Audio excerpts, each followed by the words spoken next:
I'll be the first to admit that Pacific Rim, the video game, was an impulse buy. Having come off of watching the movie, being very excited about it, finding out that there is a game that's essentially a fighting game that lets me pilot the giant robots of the screen and beat up giant kaiju, I was already sold on it. The price tag isn't too steep, which is probably a good thing because if you don't plan on playing it in the multiplayer versus, you are limiting yourself to about a 3-hour game tops, depending on how good you are. It might be less or it might be longer.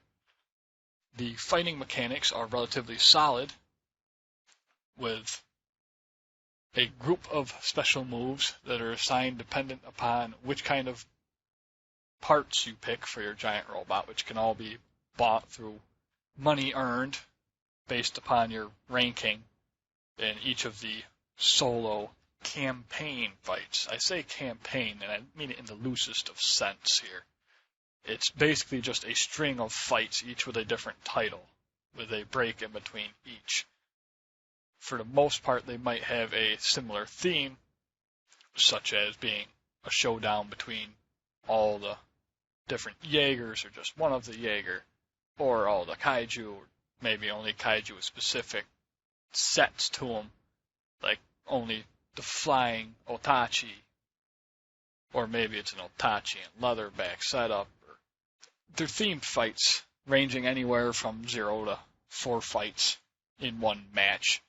In the normal mode, this consists of fighting one character, and if you win, you then get a nice little scene of you getting dropped back in before you start fighting the second one, in which case your Jaeger's health returns to full, and it resets as though it's a completely new fight.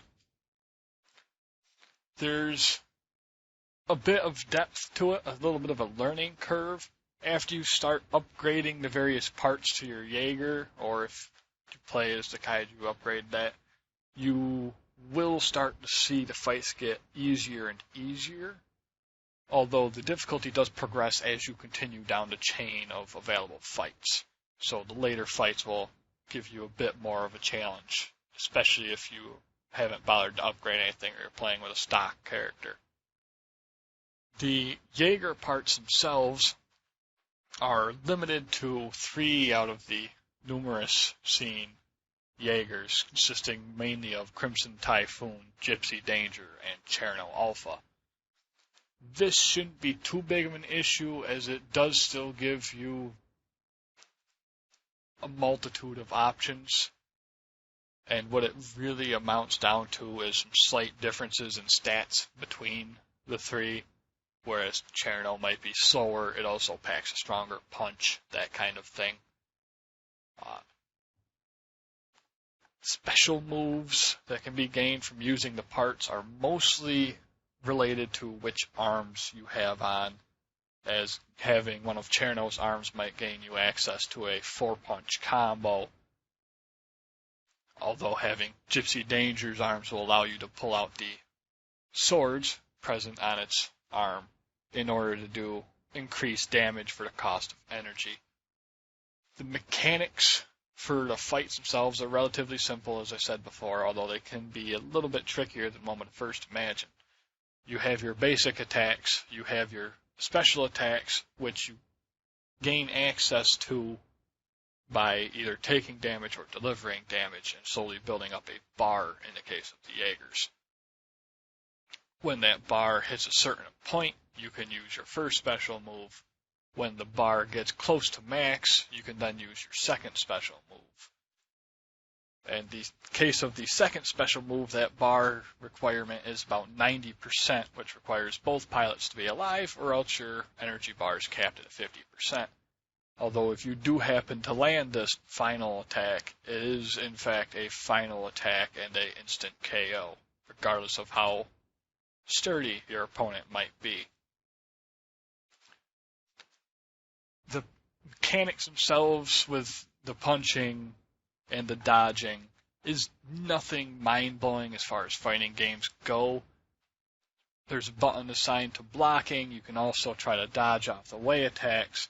If you do block an attack, it does less damage than normal, although some attacks will break your block and cause you to get knocked over and stunned, which results in mashing buttons until you can get back up.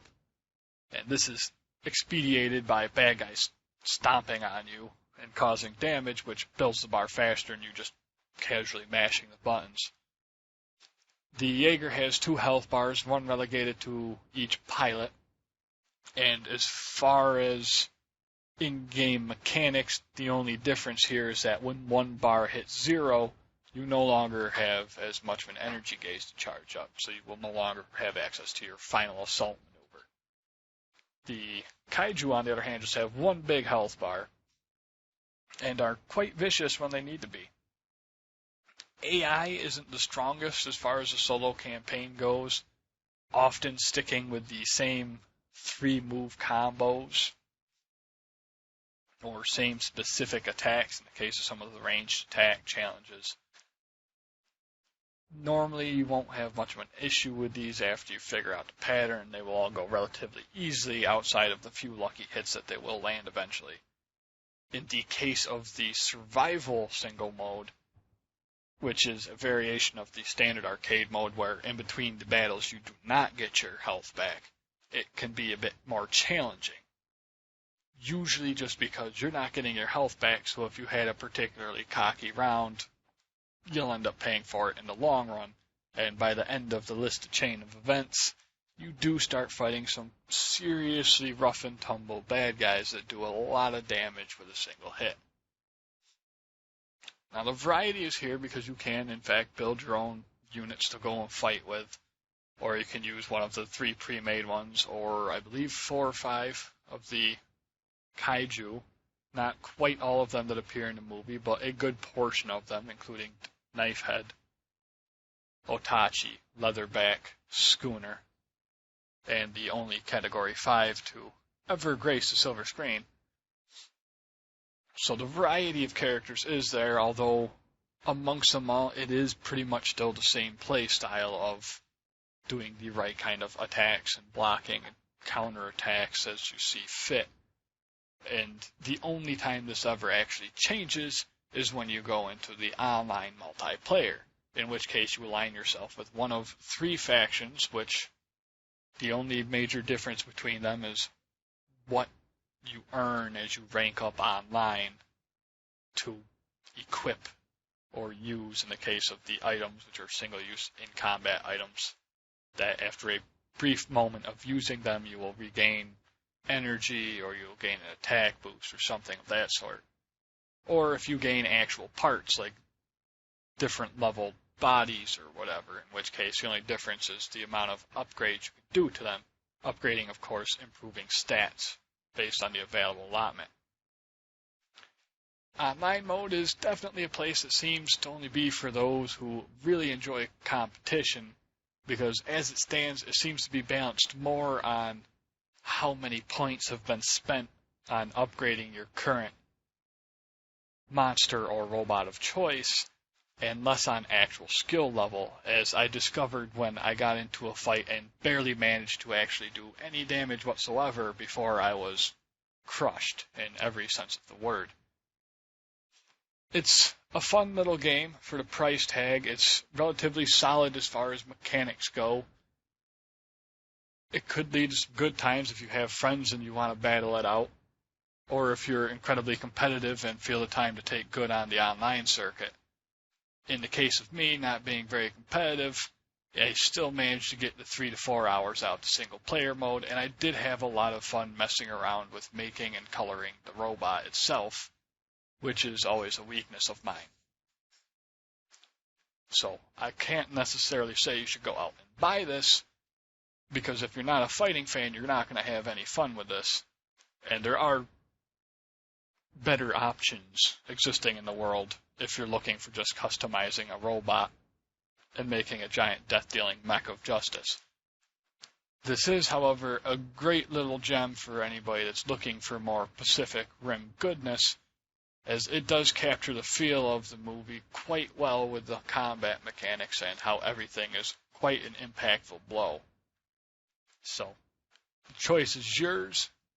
I wouldn't call it a necessary buy, but it was a pleasant experience nonetheless.